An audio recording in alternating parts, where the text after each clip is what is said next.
Bonjour et bienvenue.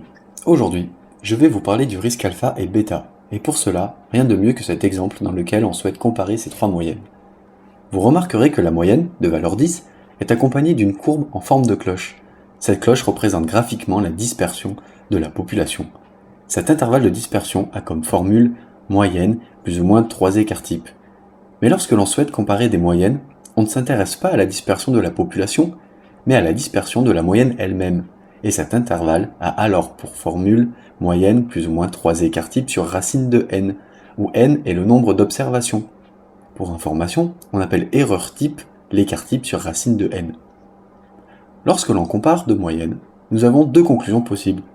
Soit l'on montre une équivalence des moyennes, soit une différence. Mais dans les deux cas, il y a toujours un risque de se tromper. Dans notre exemple, on peut graphiquement dire que la valeur 12 est différente de 10. Mais qu'en est-il de la valeur 11 ? On ne sait pas trop. Alors, pour être plus décisif, nous choisissons un risque alpha de 5%.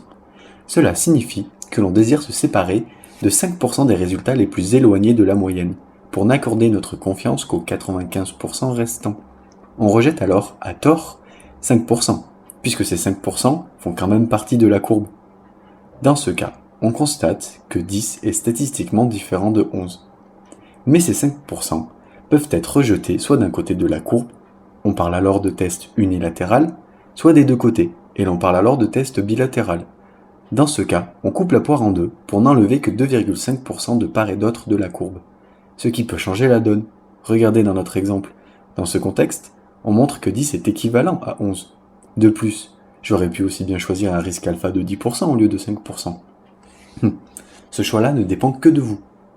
Mais revenons à notre test unilatéral, où l'on montre que 10 et 11 sont statistiquement différents. N'avons-nous rien oublié ? Notre moyenne de 11 n'a-t-elle pas elle aussi sa propre courbe en cloche ? Tada ! Oh là, mais ça se chevauche. On peut même dire qu'une bonne proportion est en commun.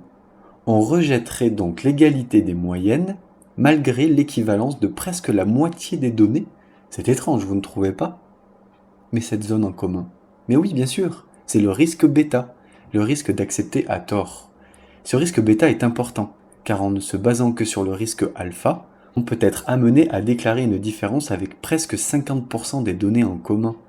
C'est pour cette raison que les statisticiens aiment que cette zone en commun soit inférieure à 20%, les 80% restants correspondant à la puissance du test.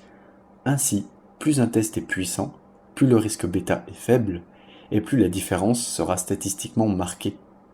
Et voilà, vous savez à présent qu'un risque alpha équivaut à rejeter à tort des données et qu'un risque bêta équivaut à accepter à tort des données.